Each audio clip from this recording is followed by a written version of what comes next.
ya Nyamira Mheshimiwa Okongo Omogeni nigaruro kuboria gochiase abananchi kwenekia buna nkwebeka baramo kubwata ibanda na kwerikia kobaba kichikura heri gocha kumusira Dr. Fred Matiang'i nigatia bara ibanda sensemerio kwameria serikali kwenekia buna nkore ntabare amaonchoria na boigo obarayubuya muske Okongo Omogeni nigaringe kuya kwane gasomo igabwe kanisa ase ebunge ya Mathioya asebo igamo chiro muraibu ense ya Kenya muskule ya Muruto asobo tumikyo bobe wenibo ya bananchi. Mtu yoyote ambaye hataki kuheshimu ile ambaye katiba yetu inasema na ambaye anataka kudanganya wananchi, huyo ndio mwovu mkubwa na rafiki ya shetani.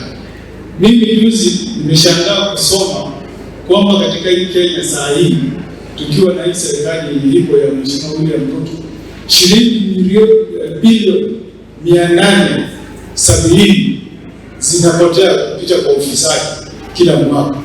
Sisi kama maseneta ile pesa tunapeana kwa akaunti zetu ni bilioni 415. So inamaanisha kwamba ile pesa ambayo ina support akaunti zetu ukiongeza mara mbili ifike bilioni 880, hiyo pesa yote inaibiwa kwa njia ya ufisadi.